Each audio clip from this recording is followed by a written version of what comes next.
Chapter 8, The Universe is Boring. I had to admit the girls won the campfire contest fair and square. When both fires died down a little, Miss Blake got hot dogs from her backpack and we cooked them. Yum! Then she got out a bag of marshmallows for us to toast. Double yum! I ate so many marshmallows, I thought I was going to throw up. It was the greatest night of my life. It was getting dark out. Miss Blake said she was going to rest in her tent, but we could spread our sleeping bags on the ground and talk for a while. We were all lying on our backs looking at the sky. It was filled with stars, and it was weirdly quiet. There were no cars, no TVs, no noise. Isn't that peaceful? Asked Emily. Yeah, everybody replied. What do you see when you look up at the stars?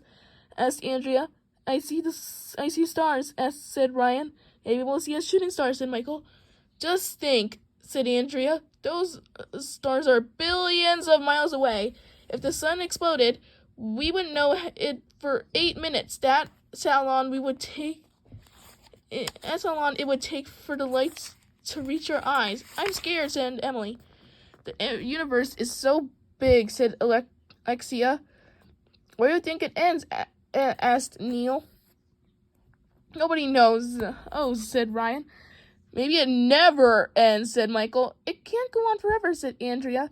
It's got to end somewhere. What a snooze fest. All this talk about the universe was boring. Hey, let's tell ghost stories, I suggested. Ghost stories are cool, way cooler than talking about the universe. I'm scared, said Emily. Don't be scared, said Andrea. Ghost stories are just stories. They're not real. I'll start, I said, sitting up so everybody could see me. I picked up my flashlight and held it under my chin, pointing up at my face. Anytime you hold a flashlight under your chin in the dark, it looks like you're crazy. That's the first rule of being a kid. Okay, I said, here's the story. There was this boy. Yeah, everybody said. And he was out in the woods on an overnight, I said, lowering my voice to a whisper. Like us. Yeah? And it was pitch dark, just like now.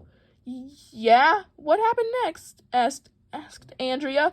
A ghost came along and murdered him, I said. The end. That's your story? Asked Andrea. It's a short story, I told her. I cut out all the boring parts. Dude, that ghost story was lame, said Michael.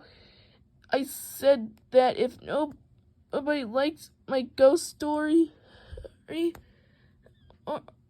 or they could tell a ghost story of their own, and somebody would have. But that's when the weirdest thing in the history of the world happened.